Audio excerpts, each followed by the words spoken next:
Bonjour à toutes et à tous. Dernière intervention de la matinée pour Datarama 8e édition, DataVis d'intérêt général. Aujourd'hui, je vois double, puisque j'ai deux intervenants et j'ai deux invitants. Donc, c'est deux pour le prix d'un. J'ai le plaisir d'accueillir Jules Grandin. Bonjour. Et Clara de Alberto. Bonjour. Qui vont se présenter juste après. Et puis j'ai à mes côtés Audrey Daniel et Romain Siegfried, donc dans le Métropole, et puis Laurent.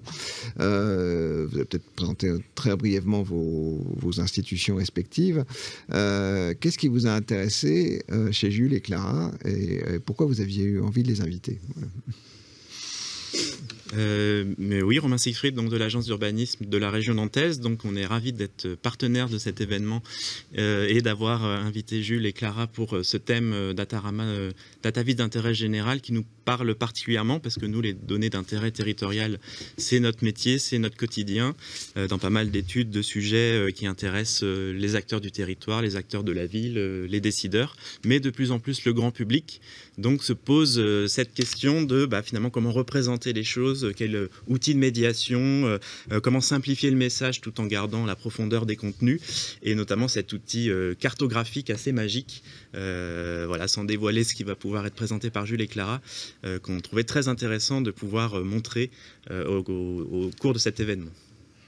Donc Audrey Daniel, je suis directrice de la géographie à Nantes Métropole. Donc on travaille avec l'ensemble des services des directions de la métropole au service des politiques publiques et par extension de l'intérêt général. Et du coup, c'est vrai que pour des géomaticiens comme nous, on croit beaucoup au pouvoir de médiation de la carte. La carte, c'est un formidable outil pour représenter des choses, des phénomènes assez invisibles et de les rendre visibles à travers une représentation cartographique. Et du coup, voilà, j'ai eu la chance de rencontrer Jules et Clara l'an dernier dans un événement professionnel de la géomatique, les Géodata Days, et j'ai été fortement séduite parce qu'avec l'agence d'Urba, en permanence, on échange de la donnée, on la traite, on produit de l'analyse, mais le challenge qu'on doit relever à chaque fois, c'est d'essayer de donner à voir, à comprendre finalement ce qu'on a réussi à produire. Et là, je me suis dit qu'avec Jules et Clara, on allait pouvoir évoquer aussi et partager avec vous cette capacité que peut avoir la cartographie et la data visualisation à l'appui de la cartographie pour faire de la médiation sur de l'information en direction du grand public et de nos élus, qui eux aussi ont parfois besoin d'être accompagnés pour comprendre les analyses qu'on peut porter pour de l'aide à la décision. Voilà. Merci beaucoup. Je vais peut-être laisser Jules et Clara se présenter eux-mêmes, du coup, par rapport à votre parcours avant de démarrer votre présentation à proprement parler. Oui, juste tout à que fait. vous nous redonniez où vous en êtes aujourd'hui et comment vous êtes arrivé là. Alors ouais, aujourd'hui, on est à Nantes pour vous parler cartographie. Sinon, du coup, moi, je m'appelle Jules Grandin, je suis cartographe pour l'édition et surtout pour la presse. Actuellement, je dirige le service infographie au journal Les Échos, après avoir passé pas mal de temps à faire des cartes pour le journal Le Monde. Donc voilà, cartographie et presse pour moi. Pour moi, ça va être infographie et presse, puisque voilà, j'ai fait mes armes au Monde, à Libération, donc ensuite chez Wido Data, et maintenant je m'apprête à devenir responsable de l'infographie au Point. D'accord. Donc, écoutez, ravi de vous avoir avec nous, très très content. On va vous laisser la parole maintenant. Donc, vous déroulez, on a un peu de temps pour vous écouter, et puis après on aura un échange questions-réponses, et puis ce sera la pause méridienne après les questions-réponses. Voilà, donc c'est à vous. Voilà, c'est à vous, la présentation est en ligne, c'est parti. On a choisi de titrer cette présentation avec un titre volontairement un peu provocateur: faire des cartes aujourd'hui, est-ce bien raisonnable? Donc, on avait fait une petite partie pour se présenter, mais on vient de le faire. Donc, on va passer un petit peu rapidement dessus. Clara, qui s'est présentée. Jules, qui s'est présenté également. On va juste peut-être dire un tout petit mot de Goomprod, qui est une structure qu'on a créée tous les deux et qui est un petit peu notre cours de récréation personnelle dans laquelle on va aller faire plein de cartes et de graphiques qui sont pas ce qu'on nous demande de faire dans nos emplois respectifs. Plus poétiques, plus littéraires, plus musicales. On en montrera certaines. Et donc, on avait appris ça, est-ce bien raisonnable de faire des cartes aujourd'hui? L'idée, c'était de se dire, pourquoi est-ce qu'on en arrive à faire des cartes aujourd'hui? C'est une question qui nous est souvent posée en tant que cartographe. Est-ce que tout n'a pas déjà été cartographié? Est-ce que ça vaut encore le coup de faire des cartes aujourd'hui? La réponse est oui, mais du coup, on va s'interroger un petit peu ensemble là-dessus. Et donc, notamment sur qu'est-ce que nous, on peut apporter à la cartographie. Qui elle-même nous apporte un métier à nous, donc nous, on sait ce que la cartographie nous apporte. Mais... Et qu'est-ce que nous on peut apporter à ça, quoi. Alors, pour partir prendre un peu de recul, on part d'une constatation qui est la carte est partout dans nos quotidiens. Pourquoi, depuis quand? Eh bien, c'est ce que nous allons voir ensemble. Oui, on voit donc des cartes partout.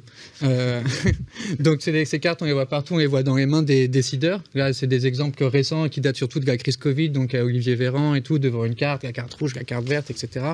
On les voit dans nos voitures, on les voit dans nos métros, on les voit dans nos salles de classe, mais aussi dans nos salles à manger, puisque on les retrouve aussi au rayon déco, chez Casto, chez Ikea, chez Leroy Merlin. Ils vendent pas beaucoup de cadres, mais dans les 10 qu'ils ont, il y a toujours une carte. Donc on se demande pourquoi, et on trouve ça un petit peu partout, quoi. Et on trouve ça aussi dans la pop culture, pas que dans les trucs très sérieux et les rapports d'activité.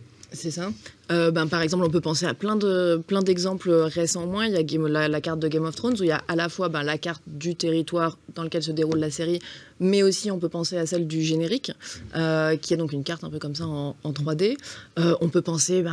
Alors ces cartes de Game of Thrones se sont retrouvées dans plein de médias et de manière générale les cartes de série d'ailleurs. Il y a eu donc des vidéos, différentes choses comme ça, des pleines pages dans Le Monde, dans Les Échos, dans Libération. Donc voilà, c'était très traité. Et puis même les séries en général, que ce soit Homeland, The Wire, enfin voilà, plein d'exemples à la télévision sur nos écrans. Il y a aussi des exemples dans la littérature. On pense bien évidemment à la carte du Seigneur des Anneaux. Ouais, de la Terre du Milieu dans le Seigneur des Anneaux. Exactement. Mais qu'on peut aussi trouver en France. Ça, c'est la carte qui ouvre l'édition originale du Tour du Monde en 80 jours. Donc, est-ce qu'on peut vraiment faire un livre sur le Tour du Monde en 80 jours sans montrer l'itinéraire de Phileas Fogg? Je ne pense pas. On ne peut pas. Donc, cette carte qu'on retrouve dans la pop culture, c'est aussi la carte du maraudeur dans Harry Potter, par exemple, qu'on trouve dans le livre, dans le film. Donc, c'est des objets en fait, qu'on est très, très amené à côtoyer, et pas que dans nos cours de géographie, quoi. Aussi au cinéma, aussi à la télé, quoi. Et donc, on s'est un peu interrogé pour savoir si c'était comme ça depuis longtemps. Et ce qu'on voulait vous expliquer, c'est que la cartographie a toujours été plus ou moins au service de la science et de l'État. Et pour ça, un premier exemple, pour mieux connaître son territoire, c'est quand même à ça que ça sert la cartographie en premier. On voulait vous parler de deux personnes très importantes, Picard et La Hire. On ne connaît pas très bien, mais ce sont les gens qui ont été chargés par Louis XIV de construire une carte exacte de la France. Ils ont mis un truc comme 30 ans, je crois, à peu près à la créer. Et à la fin, quand ils l'ont présenté au roi, ils ont eu le coup de génie de présenter leur carte qu'ils avaient faite eux. C'est le trait en gras qu'on voit sur la carte. Et ils l'ont superposé avec les cartes qui sont actuellement utilisées au moment où ils dressent leur nouvelle carte un peu révolutionnaire. Et du coup, on voit que eux, ils ont réussi à dresser, donc c'est en 1684, donc extrêmement précis ce qu'ils ont réussi à dresser. Et on voit surtout que c'est beaucoup plus précis que ce qui était fait avant par Nicolas Sanson, le géographe du roi. Et plus petit. Voilà, beaucoup plus petit, beaucoup plus ramassé en fait, parce que plus il s'éloignait de Paris, Nicolas Sanson, plus il déformait.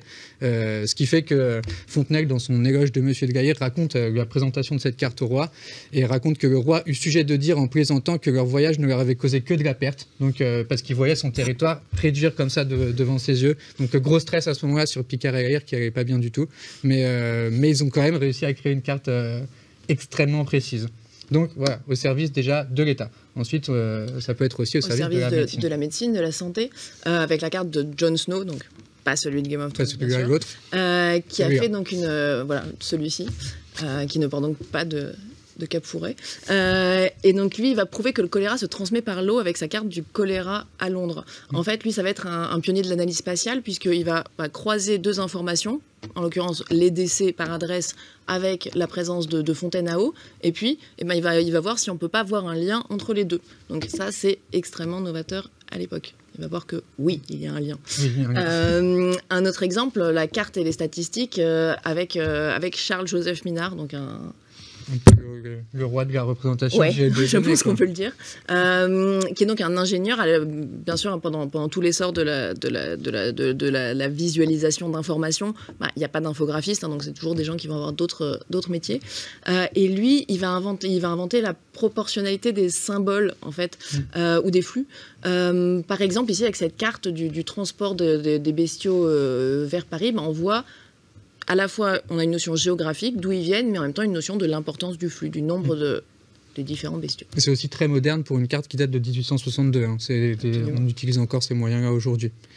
Donc là, pareil pour présenter les émigrants du globe, ou son grand classique, quoi.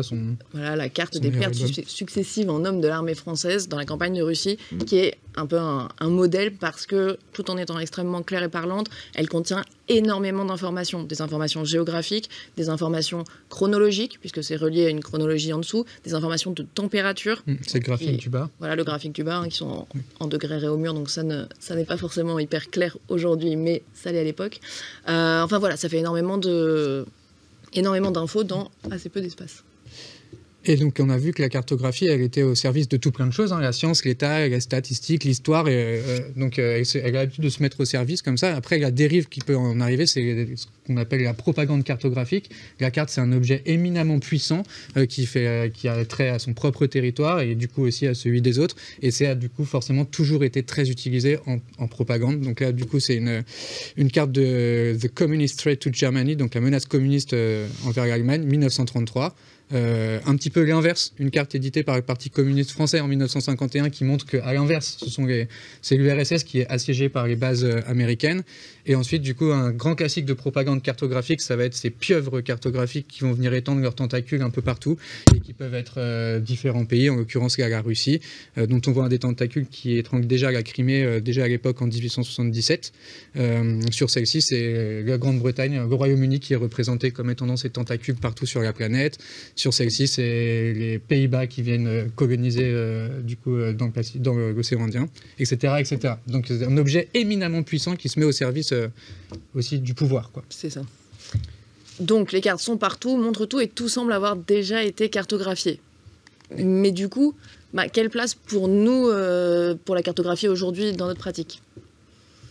Alors, on vous a montré quelques exemples, mais un exemple qu'on n'a pas encore montré, c'est la carte détournée. Ça, c'est aussi une tradition qui existe.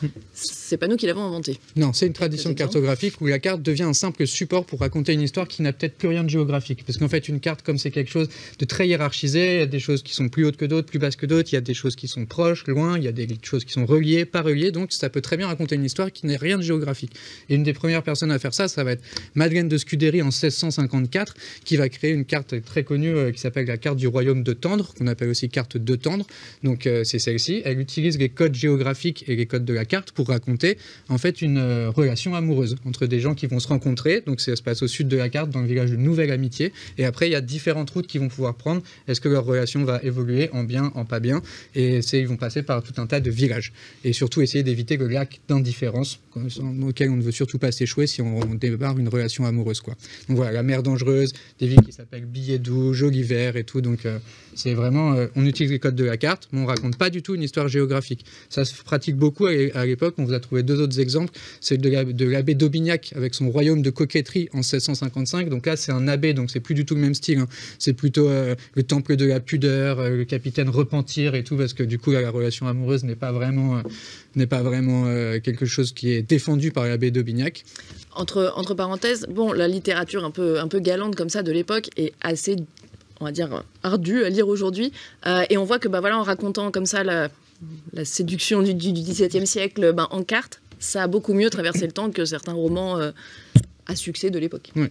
Et dernier exemple qui peut montrer encore une fois comment on peut cartographier l'amour, en fait, cartographier plus une relation amoureuse, c'est une carte allemande de 1730, représentation symbolique et ingénieuse projetée en siège et en bombardement comme il faut empêcher prudemment les attaques de l'amour. Donc c'est une carte qui représente en fait un épisode de drague un petit peu lourdingue, vraiment pré-MeToo, quoi, puisque la drague est représentée par des catapultes et par donc un siège en fait. Donc on voit ici les attaques du beau sexe, le palais de l'amour, etc., etc.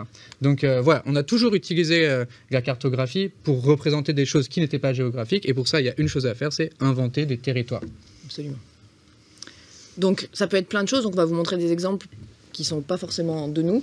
Ici, cartographier le cinéma, ça a été fait par David Honora, qui a fait une immense carte où il a en fait essayé de placer un maximum de films en les regroupant par type de film, par lien qu'on pouvait faire entre eux. Donc c'est un énorme travail, avec bien sûr une énorme part de subjectivité aussi, mais qui n'en est pas moins intéressant pour autant. Et puis ensuite, c'est devenu un jeu, il me semble. Oui, et des livres de jeux. Tout à fait. Voilà pour le cinéma, mais ce qui existe aussi avec la cartographie de la littérature, de différentes manières. Là, on voit la carte hydrographique de la littérature des éditions Bouclard, qui est une vraie carte qui se plie et se replie comme une carte routière, sauf qu'ils ont représenté dessus tout un tas de livres, de romans, qui sont à la manière d'une carte bathymétrique, placés en fonction de leur nombre de pages. Donc si on zoome un peu, on va voir... Du coup, ici, les aventures d'Alice au pays des merveilles, 192 pages, c'est plutôt très court. Mais les Seigneurs des Anneaux, 1600 pages. C'est très intéressant parce que c'est deux manières totalement différentes. On pourrait imaginer la même carte que celle du cinéma pour la littérature, mais là, ils ont décidé de traiter ça en nombre de pages. Ce qui est assez amusant, c'est un autre regard porté en fait sur les objets littéraires. Exactement. Et pour la littérature, il y a également le projet An Ocean of Book, qui est un projet Google. Et même idée, on cartographie la littérature, moyen très très différent, puisque là, c'est chaque auteur va être représenté par une île qui va être proportionnelle au nombre de pages web qu'il mentionne. Donc là, pour le coup, il vaut mieux être Google pour faire un projet comme ça. Et donc, ça crée un énorme continent, enfin plutôt archipel, dans lequel on peut venir zoomer comme ça pour voir les auteurs qui sont près les uns des autres, etc. Donc là, on avait fait un petit screenshot sur l'île Molière, par exemple. Mais en tout cas, la volonté est toujours la même, quoi. Inventer des territoires pour raconter des choses en utilisant le support cartographique. Chose qui a été fait aussi pour cartographier la vie d'un bébé, par exemple. Absolument. Donc ici, c'est l'exemple d'abord de Little Big Data, puis du bébé graphe. Donc en fait, c'est un suivi, alors carto et infographique qu'on a réalisé sur... notre bébé, depuis sa naissance jusqu'à son premier anniversaire. Et du coup, voilà, on a notamment réalisé une carte tous les 2 mois pour montrer voilà, les endroits qu'on traversait un peu dans notre découverte de la parentalité, du continent de la parentalité, on va même dire. Et du coup, voilà, on a fait donc des cartes tous les 2 mois qui ensuite se mettent bout à bout pour former l'archipel de la première année. Donc voilà, on a les belles cernes pour les parents, ou trop petits les bodys, enfin, différents passages obligés. Et on a aussi fait, donc c'est devenu un vrai poster basé sur un vrai bébé, comme vous pouvez voir. Et on a aussi, dans ce projet-là, cartographié plein de choses sur les bébés, pas juste avec la carte imaginaire, mais on a aussi représenté son profil à la manière d'une carte de relief. On a représenté les angoisses du bébé versus celles des parents dans un grand lac avec le cause de tous nos stress. Le réseau routier de l'appartement du point de vue du bébé, voilà, avec certaines des zones qui seraient comme des échangeurs, voilà. Ou le taux d'attractivité des zones de l'appartement du point de vue du bébé. Bien sûr, plus c'est dangereux, plus ça attire le bébé. Bien sûr. Voilà. Donc voilà, pour encore une fois un sujet qui est non cartographique et qui est traité de la sorte. Et dernier exemple qu'on va vous donner comme ça, c'est comment on fait pour cartographier la politique. Pour le coup, la politique, c'est très cartographié, un résultat d'élection, etc. etc. Mais un projet qu'on a mis en place aux Échos, c'est de faire une cartographie générale de la Macronie, que je vous ai mise ici. Donc là, c'est pareil, c'est une carte imaginaire. Bon, basée, ça date de 2018, c'était pour les 1 an de Macron au pouvoir. Donc c'est une entité bicéphale Macron-Philippe qui n'a plus trop lieu d'être aujourd'hui, et qui racontait tout le paysage politique en France à ce moment-là. Donc les enjeux pour Macron, etc. Mais aussi tout en haut l'archipel de l'opposition avec tout à gauche les Insoumis, puis tout à droite Marine Le Pen, et on a placé toute l'opposition comme ça dessus. Donc voilà, là la carte nous permet aussi de montrer des choses qui sont très reliées, des choses qui sont très proches, au contraire des choses qui sont totalement déconnectées. Et là on peut voir, il y a 2 intérêts différents. Dans le cas des cartes sur les bébés, si on racontait la première année de notre enfant en texte, ce serait insoutenable, je pense, d'ennui pour les gens. Là, en carte, on a réussi à apporter autre chose. Et pour ce qui est de l'analyse de la politique et de la relation entre Macron et Philippe, à l'époque, c'était quelque chose qui était déjà traité, mais le fait d'employer la carte donnait un regard complètement différent et faisait sortir du lot. Tout à fait. Et donc, c'est des cartes qui sont élaborées en ayant une discussion longue et précise avec les gens qui suivent la politique au journal Les Échos. Parce que moi, qui ai réalisé cette carte, je ne suis pas capable d'expliquer la Macronie si je n'ai pas un spécialiste politique qui m'explique comment ça marche. Donc, c'est des réunions assez longues où on prend beaucoup de notes. Et ces notes deviennent petit à petit des flèches, des ronds, des patates, puis à la fin, des cartes. L'aspect esthétique, voire amusant de la carte, en fait, ne doit pas faire oublier qu'elles ont dans plusieurs de ces cas un contenu sérieux et intéressant. Exactement. À notre sens. Et ce suivi en carte de la politique, on l'a refait aux Échos pendant toute la présidentielle, où là on avait fait un projet qui s'appelait la régate présidentielle, où chaque candidat était présenté sous la forme d'un petit bateau, et on les voyait faire la course comme ça, qui est-ce qui était devant, qui est-ce qui était largué, qui est-ce qui avait fait naufrage. La course à la présidentielle, au sens littéral du terme. Exactement. Voilà, bon, là, je vous montre deux exemples. Et c'est quelque chose qui a été fait aussi, donc qui n'est pas fait que par Jules Grandin et Clara D'Alberto, c'est dommage, mais c'est comme ça, et qui a été fait notamment par le New York Times en 2016, après le vote pour Trump. Ils ont fait ce projet qui s'appelait The Two Americas, et donc ils ont refait la carte des États-Unis, donc, mais en mettant d'un côté Trump's America, donc tous les endroits qui ont voté pour Trump, et de l'autre côté Clinton's America, donc uniquement les endroits qui ont voté pour Clinton, mais en traitant ça comme si c'était devenu vraiment deux entités différentes. Donc on a le Great American Ocean au milieu, parce que dans le Midwest, personne n'avait voté Clinton, etc. Donc c'était juste un moyen, encore une fois, comment on peut utiliser la carte en la twistant un peu, quoi, pour lui faire dire... Apporter un regard différent, en fait. Exactement. Et ce qui rappelle ce projet... un peu ce classique qui date de 2009, l'archipel de Palestine, qui est une façon de représenter le territoire palestinien comme un archipel, puisque en fait le territoire palestinien est souvent représenté comme un tout. En fait, c'est quand même une collection de checkpoints qui fait que si on veut se rendre d'un point A à un point B, en vrai c'est très compliqué. La route elle est souvent fermée en fait, donc c'est pas quelque chose qui se ressent sur une carte classique. Pour montrer ça, le cartographe a choisi de représenter ça comme des vrais canaux, fleuves, des trucs infranchissables en vrai, et de titrer ça l'archipel palestinien. D'une certaine manière, peut-être qu'en perdant dans la représentation exacte du réel, elle a peut-être gagné du coup en réalisme pour autant. Ouais, et en impact aussi, parce que du coup, elle a fait quand même beaucoup de bruit. Voilà, autre chose qui est possible, c'est de cartographier des choses qui semblent incartographiables a priori, genre par exemple la musique. Voilà. Alors, on a plusieurs projets à vous montrer. Un premier projet qui s'appelle Global Hip Hop, où il s'agit de placer sur le globe des villes de placer sur le globe des morceaux de rap dans une langue qui soit la langue d'origine du pays, et pas le français ou l'anglais. Ouais, on s'est dit en fait qu'il existait plein de choses. Ça veut dire qu'en Grèce il faut que ce soit du rap en grec, en italien, etc., etc. Donc c'est une première forme de cartographie, pareil, subjective. Il y a des pays où il existe du rap, mais que nous n'avons pas encore découvert. On est bien sûr ouvert ça aux suggestions des internautes. Et puis un autre exemple qu'on voudrait montrer, c'est musigraphie. Donc là, il s'agissait de visualiser, de cartographier d'une certaine manière. Les deux disciplines sont parentes. La cartographie est une forme de visualisation d'informations. Des morceaux de piano. Donc on a pour ça plusieurs représentations. En haut, une sorte de carte d'un clavier où on montre quelles sont les touches les plus utilisées par la main gauche et par la main droite. En dessous, on a toujours ce clavier, mais cette fois, toutes mains confondues. Et puis, en dessous, on a une visualisation où on représente à la fois la hauteur des notes, mais leur rythme. Donc voilà, on a fait un peu une traduction visuelle de morceaux de musique. Donc, ça ne remplace pas du tout un morceau, c'est complémentaire. On avait proposé évidemment aux internautes de les écouter. Mais voilà, l'idée, c'est de pouvoir ensuite regarder un peu quelle était la silhouette de ces différents morceaux pour pouvoir, à la fois d'un point de vue, pour s'en repaître esthétiquement, mais aussi pour pouvoir peut-être comparer... les différentes formes que ça produisait en fait. Les différents profils qui finissent par apparaître, quoi.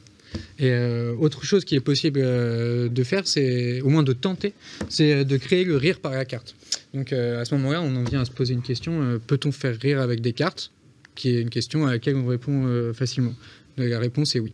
Donc ça demande un petit peu d'abstraction. On va voir. Mais il y a différents moyens d'y arriver, notamment les détournements, les mêmes cartographiques, ou Lou Carpo, qui est à la cartographie ce que Lou Lipo est à la littérature, donc l'ouvreur de cartographie potentielle, qui avait amené à faire des cartes un petit peu rigolotes, marrantes. Ici, par exemple, la carte des comtés des États-Unis. Voilà, ça c'est la fameuse carte des comtés des États-Unis, une carte dont on entend beaucoup parler, mais qu'on voit finalement rarement.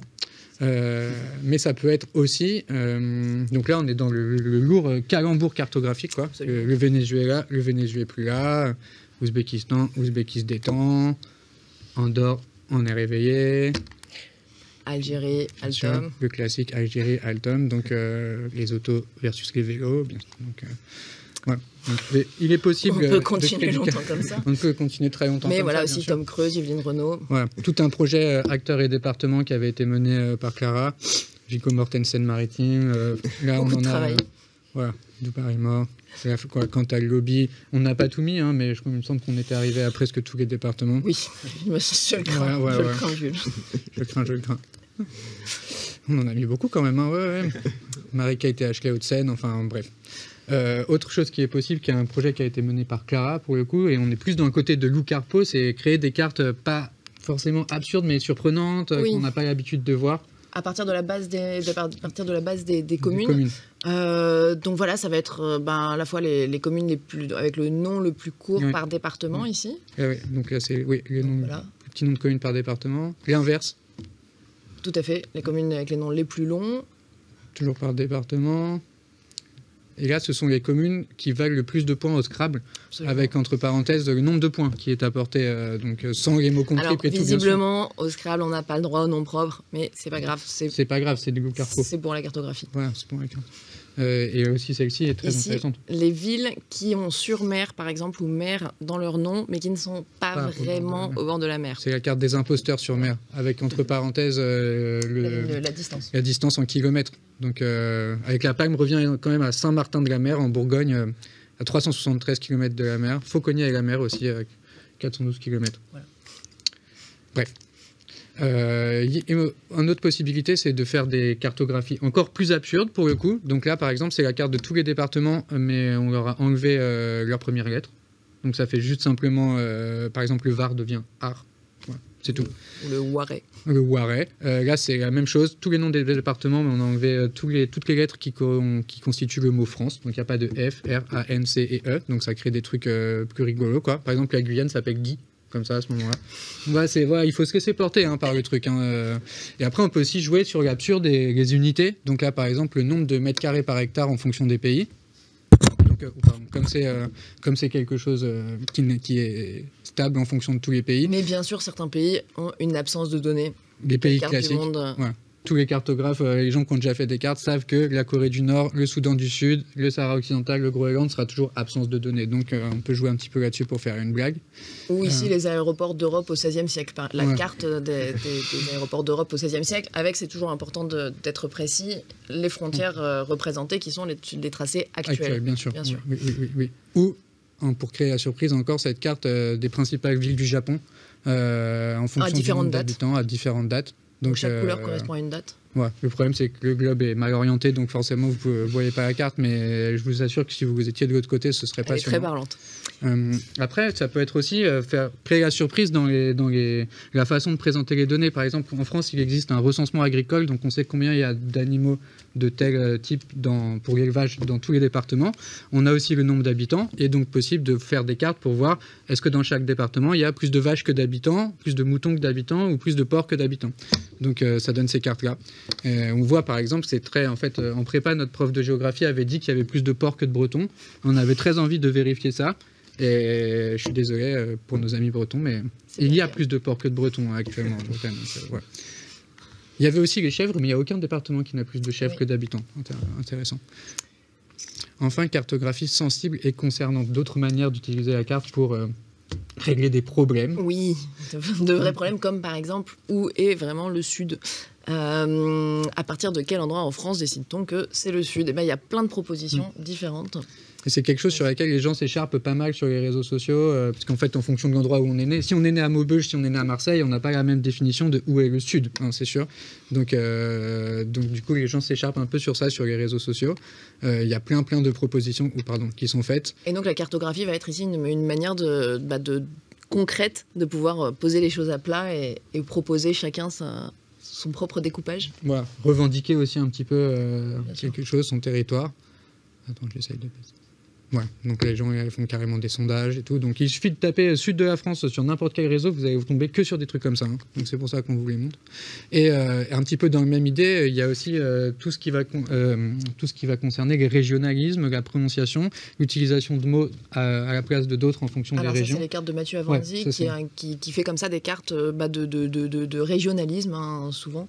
Oui, c'est son sujet de prédilection. Je crois même que c'est son sujet de thèse d'avoir travaillé sur les régionalismes, donc les mots qui sont associés à un espace géographique, et il crée plein de cartes comme ça, que ce soit sur le vocabulaire ou sur la prononciation. Donc là, par exemple, à gauche, on a la prononciation du mot jaune, qui va se prononcer jaune avec un O ouvert au sud de la France, et plutôt jaune avec un O fermé en haut. Et il avait fait la même sur gilet, au moment des gilets jaunes, en disant que le mouvement des gilets jaunes, selon ma façon de le prononcer, on pouvait vraiment vous placer bien en France parce qu'il y a le gilet et le gilet aussi qui sont pas au même endroit, et le jaune qui sont pas au même endroit, donc ça fait au moins 4 façons de prononcer le mouvement. Et puis ça peut être aussi sur des affaires de vocabulaire plus. Donc là, comment appelle-t-on le bout du pain par exemple? Crouton, quignon ou bien crougnon. Ouais. Donc voilà, c'est toujours à la fois drôle et intéressant. Et ben c'est pareil, c'est des choses où on peut décrire ça, mais ma foi, une carte, ça va quand même être beaucoup plus parlant. Ouais. Ça peut être aussi donc le régionalisme par essence, peu cher, employé du coup juste au sud-est, ou exactement une carte qui a pour le coup qui est plus de Mathieu Avanzi mais de Adrien Van Ham qui avait fait ça en 2010, la cartographie chocolatine pain au chocolat. Il avait fait un sondage qui avait eu énormément de réponses où il demandait aux gens simplement d'indiquer s'ils disaient pain au chocolat ou chocolatine et de mettre, je crois, leur code postal. Ouais. Et il avait eu énormément de réponses suffisamment pour faire cette carte très précise qui fait se poser, qui en même temps montre une frontière assez franche, mais en même temps fait se poser plein de questions sur pourquoi est-ce qu'il y a des zones où visiblement il y a quelques irréductibles gaulois qui parlent. C'est les Toulousains qui sont allés s'expatrier. Oui. Voilà. Et sinon, donc dernière possibilité qu'on voulait aborder avec vous aujourd'hui pour la cartographie, et donc parce que on était parti un petit peu dans l'idée qu'on voyait des cartes partout. Donc pour conclure cette présentation, on voulait vous montrer qu'on pouvait vraiment voir des cartes partout. Donc en l'occurrence, là vous avez la Bretagne dans les nuages dans le siècle du 13e arrondissement, mais on peut voir aussi la Chine. Alors celle de la pareidolie, le fait de voir comme ça des formes dans des... Oui, tout à fait. La formes accidentelles, pas forcément de cartes. Hein, mais non, c'est ce qui fait que les gens regardent les nuages et ils voient des formes d'animaux. C'est plaquer des formes connues sur des formes abstraites. Ça s'appelle la pareidolie. Donc là, ce sont des exemples de pareidolie cartographique. Exactement. Donc la Chine, la Finlande dans un gyoza, le Japon sur un mur de Venise, le Maroc à Pamplune en Espagne, etc., etc. Donc des accidents cartographiques qui peuvent être parfois d'une précision incroyable. Ce Niger à Venise, il est sorti du planisphère, quoi. Exactement comme ça. Et c'est pas photoshopé, hein, c'est du vrai. Oui. Voilà. Et à la fin, on finit avec carrément là, tout le continent nord-américain, quoi. Enfin, tout le Canada, le nord des États-Unis, etc. Toujours au-dessus, dans le siècle du 13e arrondissement. Donc voilà toutes les raisons qu'on trouve encore de faire de la cartographie aujourd'hui. Voilà. Merci beaucoup. C'était très vivant et puis c'était assez drôle quand même. Voilà. Merci beaucoup. Maintenant, c'est le temps des questions. Donc, dans la salle, vous n'hésitez pas à poser des questions si vous en avez à poser à Jules et Clara.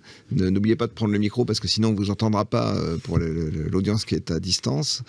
Mais posez vos questions. Moi, j'avais peut-être une question parce qu'on avait une thématique générale sur la question de la database d'intérêt général. Est-ce qu'il y a une cartographie d'intérêt général, y compris dans ces aspects de parodie et de dérision, le cas échéant, que vous avez assez bien illustré. Rappelez aux gens à quel point ils aiment les cartes, en fait. Ouais. Ajouter encore plus de cartes autour des gens, leur rappeler à quel point ils les aiment. Nous, c'est un peu un de nos credos que les gens aiment vraiment beaucoup les cartes, mais qui ne le savent pas forcément. Et pour qu'ils s'en rendent compte, il faut leur en mettre sous les yeux. Et c'est aussi en les habituant à voir et à regarder des cartes peut-être amusantes, peut-être légères, qu'ils seront familiarisés aussi avec certains codes et que peut-être ils seront plus aptes à bien lire des cartes plus nécessaires, on va dire. Le rire est peut-être nécessaire aussi. Tout à fait. Mais la cartographie, elle a toujours été d'intérêt général. C'est ce qu'on a essayé de montrer à un moment, que ce soit pour la science, pendant longtemps, c'était produit et contrôlé essentiellement par les militaires, la cartographie. Donc c'était d'intérêt vachement général quand même, puisqu'il s'agissait de protéger le territoire contre des invasions et tout. Donc là, avec le Covid, on l'a revu encore. Dès qu'il y a un conflit, la cartographie intervient pour expliquer les logiques et tout. Donc je pense que la cartographie, les gens savent déjà qu'elle est d'intérêt général. Maintenant, il faut arriver à leur montrer leur rappeler qu'ils aiment beaucoup ça, parce que sinon les gens aiment beaucoup dire qu'ils sont nuls en géographie, mais ils réalisent pas qu'ils sont peut-être nuls en géographie, mais ils adorent les cartes. Vous avez tous les deux une expérience significative dans les médias. Est-ce que dans les médias aiment les cartes ? Ah, les médias adorent les cartes. Oui, ils adorent souvent les cartes qui ressemblent à des cartes qu'ils connaissent déjà. Ça peut être difficile de faire bouger les lignes, mais tous les médias aiment par exemple énormément les cartes complètes. Voilà, ils adorent ça. Beaucoup plus que nous. Ouais. Il suffit de regarder ce qui se passe dans un lendemain d'élection ou quelques jours après l'invasion de l'Ukraine par la Russie et tout. Vous voyez dans les médias, que ce soit à la télé, sur Internet, en print ou quoi, il y a des cartes dans chaque média à ce moment. aidé d'une certaine manière aussi par le contexte et l'actu des dernières années, entre le Covid, la guerre en Ukraine, etc. Les élections, c'est vraiment des situations où c'était évident pour tout le monde qu'il y avait besoin de cartes en fait pour représenter tout ça. Et du coup, ça a quand même... il y a eu 2 ans là où quand même les gens ont été très très confrontés aux représentations graphiques de données, quoi, que ce soit carto ou juste graphique.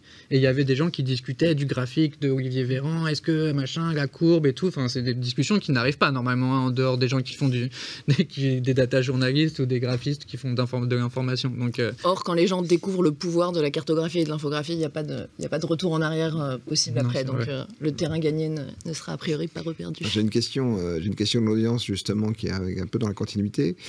Et on nous demande quels sont les principaux problèmes et défis auxquels un média doit faire face pour éviter les biais lors de la création d'une infographie ou d'une datavise. Les biais ? Il y a plusieurs choses. Déjà, il y en a toujours. Par définition, on traite un sujet, on ne peut pas traiter tous les sujets du monde. Donc, la carte et l'infographie peuvent donner l'impression de quelque chose de 100% fiable et objectif, on va dire, alors que de toute façon, il y a un angle et on ne peut pas tout traiter. Donc, on ne peut pas éviter absolument les biais. Déjà, le biais, c'est de parler d'un sujet et pas d'un autre. Et Puis après, il y avait des notions d'orientation, des notions de zoom, des notions de frontières. Si vous faites... Là, en ce moment, avec le séisme au Maroc, on sait que sur le Maroc, la frontière sud du Maroc, c'est un truc un petit peu tendu. Donc, tout le monde n'est pas d'accord. Il y a différentes exceptions. On a vu tout à l'heure la Palestine aussi. Donc, il y a quand même des notions de frontières où il y a des biais très puissants, quoi, hein. Donc si vous, en fonction du pays dans lequel vous êtes, vous n'allez peut-être pas représenter les pays exactement pareil. Après, en tant que créateur de cartes et d'infographies, ça va être aussi dans le choix des données, dans le choix des couleurs, dans le choix de la projection cartographique même. Il y a différents outils qu'on peut mobiliser pour être le moins biaisé possible.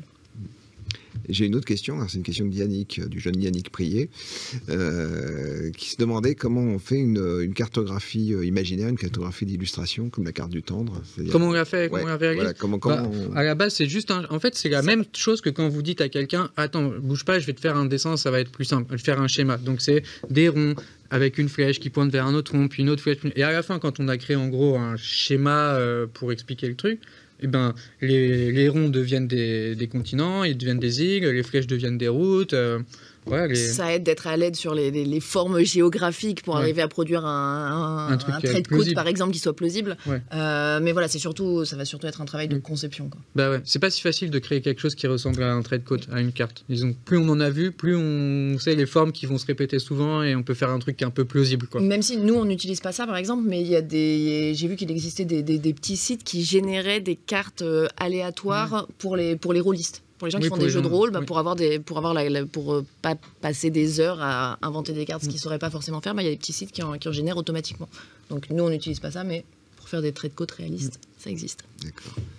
Et j'ai une autre question, alors c'est une question Pôle emploi, hein, France Travail. C'est quel est le flux de travail au sein d'une équipe d'infographistes? Quel est le chemin à suivre pour un débutant qui souhaite se lancer dans ce domaine? Est-ce que vous auriez des conseils à donner à quelqu'un qui... Et ça dépend si c'est dans la presse forcément. Nous, on peut parler de la presse. Je pense que c'est plutôt dans la presse, oui. Avoir de la ténacité.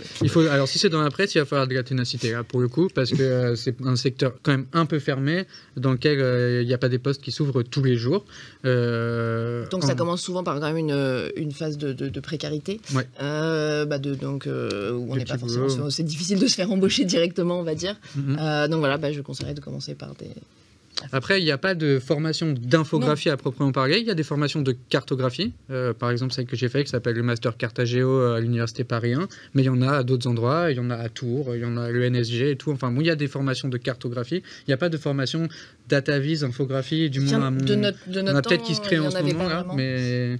Donc, en fait, il faut... Il faut aussi aimer ça, en fait. Il faut avoir Moi, j'ai fait une école d'art, j'ai fait les Beaux-Arts de Rennes. Donc dans laquelle j'avais vraiment aucune formation de datavise. Donc il faut surtout aimer ça. Dans la profession, on s'est à peu près tous formés sur le tas.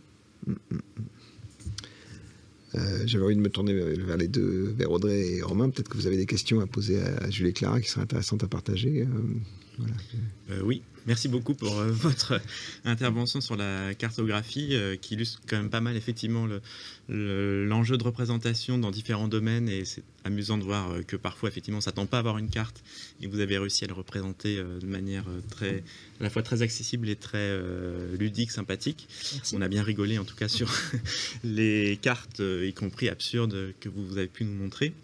Moi, j'aurais peut-être deux questions. Une question peut-être plus personnelle. D'où vous est venu finalement cet amour de la carte? Est-ce que vous dessinez déjà tout petit sur les murs, ou bien est-ce que effectivement, comment ce média qui vous habite est venu dans votre parcours personnel? Moi, ça va être rapide, je vais être honnête, ouais. Ça m'est venu de Jules.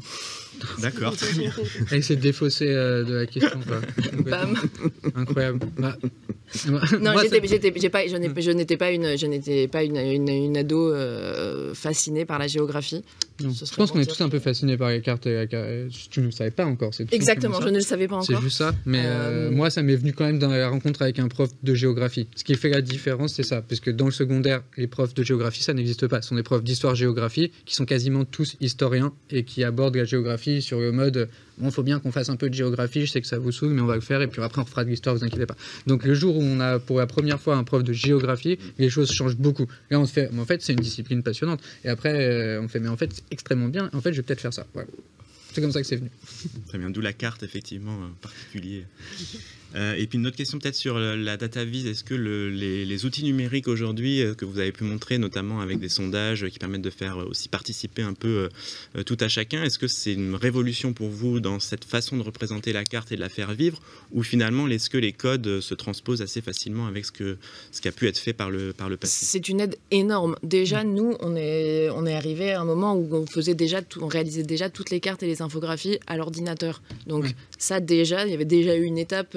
Avant, les infographies, ça se faisait avec du papier millimétré, et s'il y avait une erreur, il fallait tout recommencer, ça prenait énormément de temps. Et c'est il n'y a pas longtemps. Et ça, il n'y a vraiment pas longtemps. Donc déjà, il y a eu cette étape-là, et maintenant, avec les outils, nous, j'ai souvenir d'infographies qu'on a réalisées à la main en calculant des surfaces, des épaisseurs, etc. Maintenant, il y a des outils qui vont permettre de le faire beaucoup plus vite. Donc, on va toujours retravailler. Ça nous arrive quasiment jamais d'utiliser directement le résultat d'un outil. Il y a toujours un retravail dessus. Il y a toujours besoin d'affiner pour les besoins spécifiques de ce qu'on est en train de représenter, mais ça fait quand même gagner énormément de temps. Et après, de toute façon, la cartographie, c'est un secteur qui est de toute façon en pleine révolution depuis quelques années. En fait, la pratique de la cartographie, quand moi j'étais petit, dans les années 90, avec telle qu'elle est aujourd'hui, ça n'a plus rien à voir. C'est presque de la science-fiction cartographique. Le fait qu'on ait une carte du monde, Google Maps ou OpenStreetMap, c'est une carte du monde, puis en fait on peut la zoomer jusqu'à arriver chez soi sur sa propre maison, où là on peut passer en Street View et voir une photo de la maison. Enfin, c'est de la science-fiction cartographique, ça, dans les années 90, où il faut forcément prendre une carte routière qu'on va acheter, la déplier, la replier, ce qui est difficile. Et pour la rapidité et la précision de l'information et de la représentation, c'est quand même extrêmement utile. Moi, j'avais peut-être un petit rebond aussi, parce qu'on est pas mal challengé dans le monde de la géomatique sur la notion de jumeaux numériques de territoire. On aurait la copie exacte, vivante, avec plein de capteurs de notre territoire et qui représenterait une certaine réalité. Mais on l'entend dans vos propos, la question du biais est quand même, et de qu'est-ce qu'on représente, comment on le projette, impacte quand même la représentation qu'on veut faire. Donc, comment vous percevez cette notion de jumeaux numériques, voilà. Et puis, par ailleurs, j'ai aussi souvenir d'avoir échangé avec le labo du Créneau là qui est à Nantes, sur le fait que passer par la 3D, parce que derrière le jumeau numérique il y a la 3D, parfois c'est pas une bonne option et que ça va peut-être trop vite justement sur la projection qu'on peut avoir de ce qui va se passer, ce qui va se produire. Donc c'est cette question aussi de l'innovation technologique à tout va et de la représentation parfaite, exacte, presque virtuelle de notre environnement. On voit à travers votre propos et tout le travail de data visualisation que finalement c'est presque autre chose qu'on va rechercher quand on a un message à accompagner en fait et à retranscrire. Ça me rappelle un peu la nouvelle du cartographe de Borges. Oui, un peu, oui. Sur un roi qui demande à un cartographe de lui faire une carte de son royaume. Donc le cartographe s'exécute et le roi lui dit mais ça n'est pas assez précis, ça n'est pas ça que j'ai en tête. Donc le type recommence. Ainsi plusieurs fois de plus en plus précis. De plus en plus précis. Et en fait, finalement, ce qui finit par répondre à la demande, c'est une carte qui est à l'échelle 1/1, quoi, qui a l'exacte dimension du territoire. Alors, dans la nouvelle, c'est en print, si je puis dire, c'est pas numérique. Mais bon, quelque part, pour moi, si on arrivait à produire un jumeau absolu, ce serait le territoire d'une certaine manière. Alors, en effet, il va y avoir des étapes de simplification qui vont être nécessaires, par exemple. On peut pas, si on fait une carte d'une ville et qu'on veut représenter juste tous les bâtiments, toutes les rues, ça fait déjà une image très très très brouillée. Donc il y a un processus de sélection qu'on va devoir faire. Simplification, sélection, et ça, c'est déjà un biais, quoi. Si on vire votre rue, vous allez vous dire c'est pas un super jumeau. Entre un biais et un angle, aussi, la frontière peut parfois être ténue. Il y a la notion de l'honnêteté de ce qu'on représente, de la démarche dans laquelle on est, etc. Mais voilà. En fait, il y a des cartographies qui sont très anglais sur ça, par exemple, qui suivent en direct les transports, et où on voit, par exemple, il y en a une qui s'appelle Cartograou, où on voit en France tous les trains qui bougent en live sur une carte de France. Ça existe la même chose pour Tokyo, ça s'appelle Mini Tokyo 3D, c'est un petit Tokyo en 3D, et on voit tous les métros bouger en live. Donc ça, c'est des cartographies très anglais, elles sont sur les transports publics, quoi, voire sur un type de transport public. Donc là, on arrive de plus en plus vers un, entre guillemets, jumeau numérique, mais sur un angle précis. Un angle, quoi. Donc voilà, sans angle, ce sera compliqué, et sans simplification et modification, ce sera pas possible. Tout propos entraîne un biais, en fait. Mais oui. On a une question à la salle, là. N'oubliez pas de parler dans le micro. Oui. J'entends, mais je sais pas si... J'avais une question, c'était savoir, la carte, en fait, c'est un raisonnement qui est projeté et qui s'impose au lecteur, qui n'est pas forcément la même chose pour un livre. C'est quoi la proportion de votre de temps de travail pour vous à imaginer, concevoir la carte et à la réaliser d'un point de vue graphique sur une échelle de... Parfois, ça peut... C'est variable. Franchement, c'est hyper variable parce que des fois, on va se lancer dans des trucs où... Enfin, il y a quand même de l'incompressible dans la réalisation. J'aimerais bien dire 90% de conception, puis après, en fait, on l'a fait comme ça, mais il y a quand même du temps qu'on ne peut pas comprimer sur la réalisation en elle-même, quoi. Après, en vrai... les enjeux de ce qu'on représente ne sont pas toujours les mêmes. Sur la première année du bébé... Oui, c'est pas pareil que les enjeux restent mesurés, on va dire. Ouais, exactement. Mais c'est juste le travail de conception, il doit intervenir en amont, il doit être, entre guillemets, un peu long, et on ne peut pas se lancer dans la réalisation de la carte tant qu'il n'est pas fait. Après, moi, parfois, qui n'ai pas fait de formation artistique, que je ne sais pas dessiner, si j'essaie de dessiner un truc à la main, c'est affreux et tout, donc je fais ça, ce sont des graphiques très très moches que je gribouille sur des feuilles volantes. Mais après, je sais ce que c'est, et là, je me lance dans la réalisation, quoi. Parce que l'écueil, c'est un peu de se lancer d'abord dans la réalisation. Et typiquement, là, après je m'arrêterai, la carte de Macron, là, elle vous a pris combien de temps Ça, c'est la semaine de la faire, c'était la semaine, je crois, donc 5 jours. Parce que moi je l'ai fait, je suis content, après je l'ai fait valider au service politique, ils font non, ça va pas et tout, donc il y a beaucoup de retours. Donc pour créer le fond de carte, je pense 4 jours peut-être. Après on en a fait un truc interactif, donc il a fallu coder le grand format, rajouter du texte et tout, donc là ça a pris... Souvent on travaille avec des spécialistes, donc voilà, après il y a aussi le temps de trouver le moment où se voir, etc. Donc c'est très difficile à... C'est un peu long, mais tu sais, quand on est sur Illustrator et qu'on numérise pendant 8 heures, déjà, ça avance. Hein, donc c'est un peu long, mais le plus long, c'est plus quand même les allers-retours, les validations et tout. Surtout dans la presse, où du coup, on est vecteur d'information. Les gens lisent pour s'informer. Donc c'est quand même ça qui fait le plus sens, quoi. Si la carte est très belle mais fausse, ça va pas le faire. C'est ça. Une autre question à la salle ?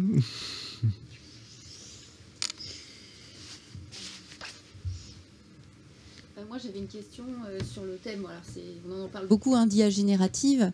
On voit que c'est en train de révolutionner la production de contenu, que ce soit texte, vidéo, audio. Dans le domaine des cartes, qu'est-ce que vous voyez arriver ? Pour le moment, pas vraiment d'application concrète exactement maintenant, mais on peut en imaginer peut-être pour la recherche de données, par exemple. Pour savoir ce qui s'est déjà fait, pour trouver les données. Ouais. C'est plus dans le côté IA générative, on donne un prompt et ça crée une image. Je pense que pour l'instant, en carte et en graphique, on est un peu tranquille. Ce sont quand même des modèles qui sont créés en aspirant d'autres trucs qui existent déjà, donc on n'est pas loin aussi. Enfin, il y a des notions de plagiat, de droit d'auteur qui rentrent en compte aussi. Et là, pour l'instant, quand on demande à... Mais on peut imaginer dans un futur relativement proche qu'il y ait certaines cartes un peu... basique, on va dire, automatique, j'en sais rien, on peut imaginer certaines cartes d'élection, etc., qui puissent peut-être nous faire gagner du temps, s'automatiser, nous faire gagner du temps dans le futur pour d'autres cartes sur mesure, où ça, l'IA ne remplacera jamais un cartographe pour faire ça. Aujourd'hui, dans Midjourney, quand vous demandez des cartes, Est-ce que vous avez fait cet exercice de demander qu'est-ce que ça donne? C'est des choses qui sont... N'importe quoi. Franchement, ça donne un peu n'importe quoi. Ouais. Après, si on dit juste une carte du monde, parce que bon, le prompt est important, mais si on tape une carte du monde, il va finir par faire une carte un peu qui ressemble pas mal à une carte du monde. Après, un truc intéressant, dans Midjourney, j'avais fait, donc le prompt il est en anglais, mais j'avais écrit an accurate map of the world, donc une carte du monde correcte. Et là, en fait, il m'a renvoyé que des trucs avec une esthétique très 17e siècle. Parce qu'en fait, au moment où on écrivait carte du monde, une accurate carte très vraie et très précise. Ouais, c'était des moments du XVIIe siècle en fait. Aujourd'hui, on n'écrit plus carte précise de France, quoi. Alors qu'avant, ça se faisait. Donc le simple fait d'avoir rajouté cet adjectif dans le prompt, ça fait qu'il a renvoyé que des trucs qui ressemblaient à des cartes du XVIIe. Puisqu'on en parle aussi pas mal aujourd'hui, les intelligences artificielles sont extrêmement biaisées pour le coup. Donc la manière de de s'adresser à elles va entraîner des résultats. Et comme disait Clara tout à l'heure, c'est plus il y a des applications déjà aujourd'hui dans la recherche de données, dans le fait de nettoyer des bases de données. Il y a des gens qui travaillent déjà un peu sur ça. Il existe des petits plugins qu'on peut mettre dans les tableurs et tout pour nous aider à trier les données, les nettoyer, etc. etc. Après, de même que l'arrivée de nouveaux outils en ligne et gratuits n'a fait que nous aider et n'a pas présenté un problème pour nos professions, je pense qu'il en sera de même pour l'intelligence artificielle. Merci beaucoup. Est-ce qu'il y a d'autres questions du côté Audrey, Romain, dans la salle? N'hésitez pas à poser des questions. Est-ce qu'il y a je n'ai pas d'autres questions en ligne. Je pense qu'on arrive au bout de cette session. Merci beaucoup Jules, merci Clara. Merci à vous. C'était rythmé à tel point qu'on est en avance, je veux dire. Donc c'était très intéressant et très vivant. Est-ce que, oui, c'est une question que j'ai posée déjà, effectivement, on a une audience de jeunes designers dans la salle qui sont en formation là. Si vous aviez un mot pour eux, un conseil à leur donner sur des choses sur lesquelles ils doivent être vigilants ou voilà, qui sont importantes dans leur cursus, de par votre expérience, est-ce que vous auriez quelque chose à leur communiquer? Quand même persévérer. Parce que quand même, si je me mets à leur place, quand moi j'étais étudiant en cartographie, je me dis par exemple que je sais pas, j'ai le contact de quelqu'un, je vais lui écrire un mail une fois et après je vais faire bon, il me répond pas et tout, non bah c'est bon, il me répond pas et il veut pas et tout, alors qu'en fait il faut envoyer un mail par jour, ou alors il faut envoyer un mail par semaine pendant 6 mois. Non, c'est du harcèlement. Mais il faut... Enfin voilà, moi je sais que quand... au début, quand j'ai commencé à travailler en tant que cartographe, j'étais pas au Monde, j'étais dans une agence d'urbanisme dans laquelle je m'épanouissais pas de fou. Et le Monde, dont j'avais le contact parce qu'ils m'avaient refusé en stage, chose que je n'ai jamais oubliée, je leur ai envoyé un mail par mois pendant, je sais pas, 7 mois, quoi. Histoire de leur dire tous les mois, coucou, je suis toujours intéressé, hein, au cas où. Je me doute bien que vous n'avez pas de place, mais on sait jamais et tout. Et à la fin, ça a fini par marcher. Ils ont fait, mais ce gars, il faut qu'on lui dise de venir parce que là, il est super relou. Il nous envoie un mail tous les mois, donc il faut qu'on lui trouve ne serait-ce qu'une pige, quoi. Et c'est comme ça que ça a fonctionné. Et alors, en revanche, je sais qu'il y a des gens où j'ai laissé tomber, alors qu'en fait, eh bien, maintenant que c'est moi aujourd'hui qui reçois 1500 mails par semaine, je sais que des fois ça passe au travers. De même, moi je suis rentrée à l'infographie de Libération en y connaissant, enfin qui à l'époque s'appelait Big. Pas Libération, l'infographie de Libération, en envoyant des mails comme ça à différents services infographiques, différents journaux, en montrant mes productions. Mais voilà, je connaissais personne et j'ai envoyé plein de mails et ça a fini par marcher. Donc il faut s'obstiner. Ok, super. Bah, écoutez, sur cette note positive, donc il y a un darwinisme de la carto, c'est ce que je comprends. C'est seuls les plus résistants survivent. De la presse en général, je crois. Voilà, ouais. D'accord, donc on va rester sur ce message d'espoir pour les plus résistants. Merci beaucoup. Donc fin de cette première session là, de Datarama, 8e édition, DataVis d'intérêt général. On arrive à la fin de la session matinale. On reprendra les échanges à partir de 13h45. On démarrera avec Jérémy Boy sur son travail qu'il fait pour les Nations Unies à New York. Voilà, donc c'est un Français à New York qui nous parlera à distance. Et puis Estelle Harry qui vient de la CNIL et on terminera avec Quentin Leroy qui est au ministère de l'Intérieur. Donc une partie plus institutionnelle sur cette deuxième partie de journée. Voilà. Merci à toutes et à tous. Merci Clara, merci Jules. Merci à l'audience, merci Romain, merci Audrey de s'être associé à l'événement. C'était très important pour nous. Et puis donc affaire à suivre à partir de 13h45 sur la chaîne YouTube de l'École de Design et ici en direct au Média Campus de Nantes. Merci. Thank you.